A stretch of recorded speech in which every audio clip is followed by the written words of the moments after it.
ಎಲ್ಲವೂ ಸಖ್ಯ ಅಂತ ಆಯ್ತದೆ. ಸಣ್ಣ ಪುಟ್ಟ ಭಾವನೆಗಳು ಇರೋದು ಅದು ಕೂಡ ನನಗೆ ಸರಿಯಾಗಿ ಮಾಹಿತಿ ಇಲ್ಲ. ನಾನು ಮಂತ್ರಿ ಆದಾಗಿಂದ ಒಂದು 4-5 ದಿನ ಬೆಂಗಳೂರಿನಲ್ಲಿ ಇರ್ಬೋದು. ಎಲ್ಲ ಕೇವಲ ಕರ್ನಾಟಕಕ್ಕೆ ಬರ್ತಾ ಇಲ್ಲ. ನಾನು ಜಾರ್ಖಂಡ್ಗೂ ಹೋಗಿದ್ದೀನಿ, ತೆಲಂಗಾಣಕ್ಕೆ ಹೋಗಿದ್ದೀನಿ, ಹೈದರಾಬಾದ್ಗೆ ಹೋಗಿದ್ದೀನಿ, ಮಹಾರಾಷ್ಟ್ರಕ್ಕೆ ಹೋಗಿದ್ದೀನಿ, ಚೆನ್ನೈಗೆ ಹೋಗಿದ್ದೀನಿ, ಆಮೇಲೆ ಅದ್ರ ಪಕ್ಕದಲ್ಲಿ ಇರ್ತಕ್ಕಂಥ ನಮ್ಮ ಪಾಂಡಿಚೇರಿಗೆ ಹೋಗಿದ್ದೀನಿ.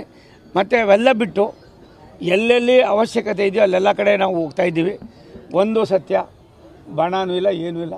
ಭಾರತೀಯ ಜನತಾ ಪಕ್ಷ ಏನು ಇವತ್ತು ನಮ್ಮ ಅಭಿವೃದ್ಧಿ ಇದೆ, ರಾಷ್ಟ್ರದ ಪ್ರಧಾನಿ ನರೇಂದ್ರ ಮೋದಿಯವರ ಒಂದು ಚಿಂತನೆ ಇದೆ, ಅದ್ರ ಜೊತೆಲಿ ಕೆಲಸ ಮಾಡ್ತಾರೆ. ಒಂದು ಯತ್ನಾಳ್ ಸಾಹೇಬರು ಅದು ಯಾಕೆ ಮಾತಾಡ್ತಾರೋ ಗೊತ್ತಿಲ್ಲ. ಅವ್ರು ನಂಗೆ ಸಿಕ್ಕಿ ಸುಮಾರು 1.5 ತಿಂಗಳು ಮೇಲಾಗಿದೆ. ನಾನು ಅವ್ರಿಗೆ ವಿನಂತಿ ಮಾಡ್ತೀನಿ, ದಯಮಾಡಿ ಯಾವುದೋ ಒಂದು ಇದಕ್ಕೋಸ್ಕರ ಸಿಟ್ಟಲ್ಲಿ ಆಡಿದ ಮಾತು ವಾಪಸ್ ಬರೋದಿಲ್ಲ. ಅದರ ಅವಶ್ಯಕತೆ ಇಲ್ಲ. ದೇಶದ ಅಭಿವೃದ್ಧಿಯನ್ನು ಬಯಸ್ತಾ ಇರ್ತಕ್ಕಂಥವ್ರು ರಾಷ್ಟ್ರದ ಪ್ರಧಾನಿಗಳು, ರಾಷ್ಟ್ರದ ಜನ, 140 ಕೋಟಿ ಜನ. ಅದ್ರ ಬಗ್ಗೆ ನಾವು ಚಿಂತನೆ ಮಾಡೋಣ. ಬಾಕಿದು ಸಣ್ಣ ಪುಟ್ಟದ ಒಂದು 4 ಗೋಡೆ ಮಧ್ಯದಲ್ಲಿ ಕುಳಿತುಕೊಂಡು ಚರ್ಚೆ ಮಾಡಿ ಬಗೆಹರಿಸ್ಕೊಳ್ಳ. ಮಹಾನ್ ನಾಯಕರೊಬ್ಬರು 1000 ಕೋಟಿ ಇಟ್ಕೊಂಡಿದ್ದಾರೆ CM ಆಗಲಿಕ್ಕೆ ಎಂದು ಮಾತನಾಡಿ. ನನಗೆ ಗೊತ್ತಿಲ್ಲ ಪಣಪ್ಪ, ಅವ್ರು ಯಾವಾಗ ಹೇಳಿದ್ರು ಅನ್ನೋ ನಿಮಗೆ ಗೊತ್ತಿರ್ಬೋದು. ನನಗೆ ಅದು ಖಂಡಿತ ಗೊತ್ತಿಲ್ಲ. ಆ ಮಹಾನಾಯಕರು ಗೊತ್ತಿಲ್ಲ, ಈ ಪುಣ್ಯಾತ್ಮ ಯಾರು ಹೇಳಿದ್ರು ಅವರು ಗೊತ್ತಿಲ್ಲ. ಒಂದು ಸತ್ಯ, ಅನಾವಶ್ಯಕವಾಗಿ ಈ ಥರದ ಮಾತುಗಳಿಂದ ಯಾರಿಗೂ ನೋವು ಕೊಡೋದು ಬೇಡ, ಪಕ್ಷಕ್ಕೆ ಮುಜುಗರ ಆಗೋದು ಬೇಡ. ಅಣ್ಣ ಇಲ್ಲ, ಅಣ್ಣ ಮಧ್ಯದಲ್ಲಿ ಹೈ ಕ್ಲಾಸ್ ಆಗಿದ್ರು, ಮಧ್ಯದಲ್ಲಿ ಹೈ ಕ್ಲಾಸ್ ಆಗಿದ್ರು. ನಾವು ಖಂಡಿತ ಯೋಚನೆ ಮಾಡಿಲ್ಲ. ನಮ್ಮ ಉದ್ದೇಶ ಇಷ್ಟೇ, ಸುಭದ್ರವಾದ ಸರ್ಕಾರವಾಗಬೇಕು.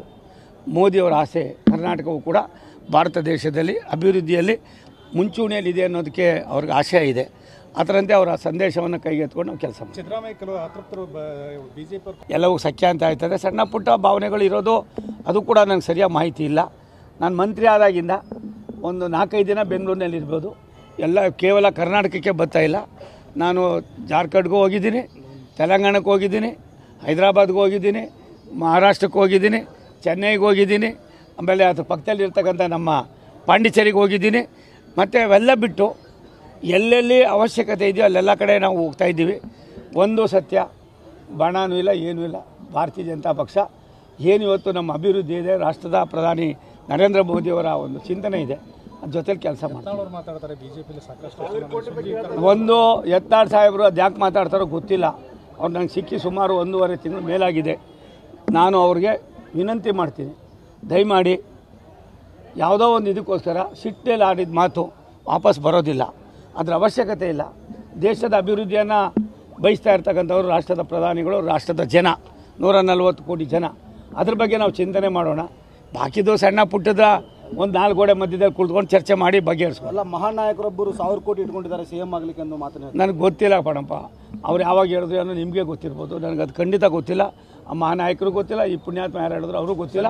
ಒಂದು ಸತ್ಯ, ಅನಾವಶ್ಯಕವಾಗಿ ಈ ಥರದ ಮಾತುಗಳಿಂದ ಯಾರಿಗೂ ನೋವು ಕೊಡೋದು ಬೇಡ, ಪಕ್ಷಕ್ಕೆ ಮುಜುಗರ ಆಗೋದು ಬೇಡ. ಅಣ್ಣ ಇಲ್ಲ, ಅಣ್ಣ ಮಧ್ಯದಲ್ಲಿ ಹೈ ಕ್ಲಾಸ್ ಆಗಿದ್ರು, ಮಧ್ಯದಲ್ಲಿ ಹೈ ಕ್ಲಾಸ್ ಆಗಿದ್ರು. ನಾವು ಖಂಡಿತ ಯೋಚನೆ ಮಾಡಿಲ್ಲ. ನಮ್ಮ ಉದ್ದೇಶ ಇಷ್ಟೇ, ಸುಭದ್ರವಾದ ಸರ್ಕಾರವಾಗಬೇಕು. ಮೋದಿಯವರ ಆಸೆ ಕರ್ನಾಟಕವು ಕೂಡ ಭಾರತ ದೇಶದಲ್ಲಿ ಅಭಿವೃದ್ಧಿಯಲ್ಲಿ ಮುಂಚೂಣಿಯಲ್ಲಿದೆ ಅನ್ನೋದಕ್ಕೆ ಅವ್ರಿಗೆ ಆಶಯ ಇದೆ. ಅದರಂತೆ ಅವರ ಸಂದೇಶವನ್ನು ಕೈಗೆತ್ಕೊಂಡು ನಾವು ಕೆಲಸ ಮಾಡ್ತೀವಿ.